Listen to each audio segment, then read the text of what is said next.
Hello everyone, I'm Professor Geek.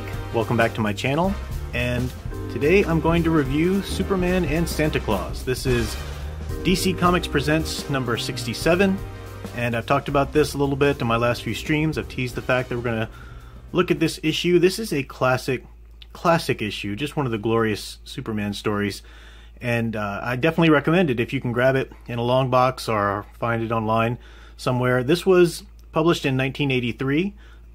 So this is technically our Bronze Age Superman. This is before the John Byrne reboot, after the Crisis and all of that. And because of that, some people, a lot of good things came out of that reboot, but a lot of bad things happened too. It got rid of some great things that were taking place before that. So I like to go back and revisit this wonderful Bronze Age, as often as I can, because there's just so many wonderful things in this. So this is Curt Swan is one of our illustrators here. And, Curt Swan, for me, I get in trouble with people because he's not one of those artists that I just absolutely love everything he's done. I absolutely recognize his importance to the Superman history and his wonderful contributions in Superman art. But, some classic Curt Swan stuff just doesn't strike me as all that aesthetically appealing. He tended to make him look like a receding hairline, and the proportions just looked odd. It was like he didn't quite sell the perspective like he was trying to.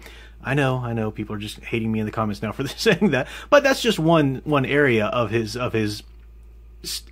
history as an artist. Of course, Jack Kirby's the same thing. Times in Jack Kirby's history, I can look at his and I'm like, all of the faces look the same. It doesn't matter if it's Medusa or Ben Grimm; they all look like they're the same character or whatever. These flat top heads and everything. But Jack Kirby didn't stay that way at all. Great artists, great writers, or whatever, they progress and they have different stages in their career. And this is one stage of Curt Swan's art that I dearly loved. Now he's working with collaborators. I think there might even be a different inker on this or something like that, or at least a colorist, obviously. But I really like what he brings to the table in this era of his career. Really great stuff. Len Wein is one of the wonderful co-plotters and scripters there. So Curt Swan's illustrating with Murphy Anderson. But just great, wonderful people working on this title, and it's just a great story. So you might think Superman and Santa Claus, well, that's kind of cheesy, isn't it? Not at all. This is Bronze Age, but they really told a great story. I mean, you got Len Wein working on it there, for crying out loud. It's got to be great. So I love the fact that we've got Superman in all of his iconic glory, doing what absolutely, he would do and acting the way he would act, trying to save these children. Toyman is our villain, and Toyman is using these toys to hypnotize children who receive them so that they will go rob people, basically, and bring the goods to his shop. And we have Superman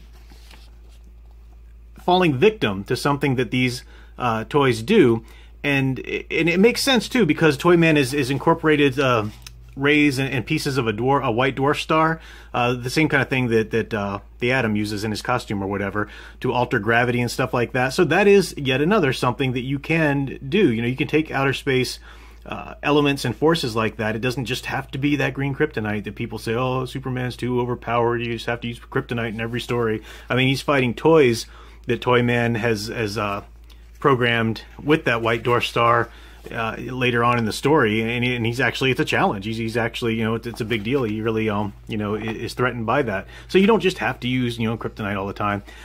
So I love that. And the depiction of Santa Claus in this story is just glorious. That is who Santa Claus is supposed to be.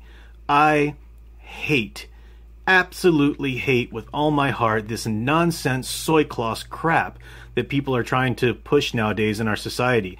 The Christmas Chronicles with Kurt Russell on Netflix, that was just awful. God awful. Now he's all of a sudden he's skinny and he's talking about doing Pilates and how he watches his carbs and he doesn't do ho ho ho. That's fake news. BS. Get that crap off the TV. That is not Santa Claus. What else? That stupid Audi commercial. I think it's an Audi commercial now, where the whole premise is Santa Claus wanting to get in shape and get a hip haircut, and it's nonsense. It's crap. It's this SJW agenda out there. Whether or not that's actually behind the film or the commercial specifically, it certainly paved the way for this nonsense. And then there was the whole poll trying to make Santa Claus see who would like to have him transgendered or some nonsense like that. Just stop it. Stop sucking the joy out of everything you people touch. It just drives me crazy. Damn SJWs. But this is not that. This is our classic Santa Claus, as he should be, full of magic, full of hope, and very much like Superman. I mean, the two, you know, they're very different types of characters. Santa Claus isn't a superhero. You know, he's a child's mythology. But they're very similar in their natures and stuff like that. So I love that. Santa Claus is actually saying something which really just nails the essence of Santa. It's so perfect.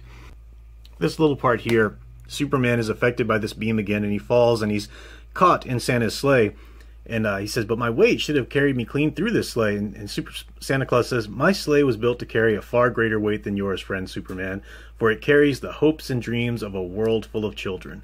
And that is just beautiful. That is the way that Santa Claus has become a cultural, mythological character.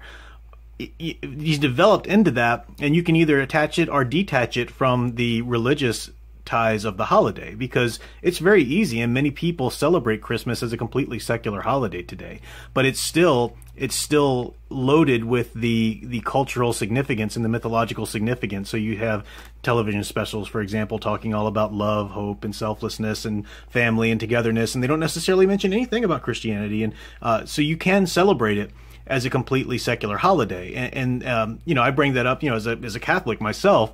Obviously, I'm not arguing for it to be treated that way, but I think it's important and it's significant that it can be treated and it can be celebrated in that manner, because that's what mythology does in our culture today. We no longer have a certain nationwide religion. Our government, we're not like the ancient Greeks, whose government and everything, that was their religion. We don't have the religion of you know, the Anglican Church or the Catholic Church in certain empires and stuff like that. You know, we are a society built up of many different religions and belief systems, or lack thereof, or complete and total, you know, atheistic beliefs or whatever. So how do we still come together as a culture? How do we bind together? Because that's mythology's job. And if we don't have it as a religion, then, well, we as a culture, as a society, need to develop secular mythologies that do it for us. And I always argue that superheroes are one of those. They are our secular mythology. They are our cultural, societal bonding mythology, one of them. And certainly Santa Claus serves as one of them as well, being that it could be celebrated as a non-religious holiday as well. So anyway, that's my little talk on that. I can go into that in far deeper length and in depth than I certainly do in some other videos, but I just wanted to drop that in the middle here. But moving on, this is also Bronze Age Superman, so he did not come to Earth as an infant. You know, he was a little bit, you know, an older child at this point, so he's remembering back at one point this specific type of toy that his father Jor-El made for him, which allowed him to see the images that his brainwaves would put forth there. And I love that little memory of him with little Crypto there. It's really great to see. So I won't give away the entirety of the story, but the basic idea is that Santa Claus and Superman have to team up against the Toyman, and it is a wonderfully told story. And there's even a little twist in the end. You get the idea that you know, Superman lives in the North Pole, right? His Fortress Solitude is up there in the Arctic, so it's not that he's just known Santa all the time or anything like that. The idea is that Santa has kept his workshop hidden because he keeps it hidden. That's what he does. But he knows of Superman, of course. And in the end, there's a little, what, did it really happen or didn't it? But then it definitely just solidly comes down on the side of, yes, it did happen. This is real. They're not just pulling your leg with this nonsense. So I really do like that. I love that aspect. And it's just a classic tale. The Fan Man was the first to turn me on to this story. And I think he even sent me this issue, or maybe he didn't. Maybe he sent me the He-Man Superman one that was really great too. This line, the DC Comics Presents, it was just such a fun line. If you can grab any copies of it back in the day, these were the Superman team-up books. Brave and the Bold was the Batman team-up books, but DC Comics Presents was all about Superman teaming up with different characters and heroes and whatnot, and it was just wonderful. Wonderfully told stories pretty much all throughout. So I definitely recommend this as a little fun Christmas story, and there's a little bit of cultural commentary on Santa Claus there for you to go with it. And definitely pick it up if you can. 1983, issue 67, and it's a lot of fun. So that's this review. I won't go into too much more. I do love these old comics though, and the ads that you can see from the time, and somehow I missed this Masters of the Universe video game. I'll have to hunt that down because of the big He-Man fan that I am. But really great stuff. So check out the Patreon. The link is in the description. Thank you for watching, subscribing, clicking the thumbs up. sharing, all of that, super chats. I appreciate all of that. And until next time, keep enjoying and digging deeper into the hero stories you love, and Merry Christmas.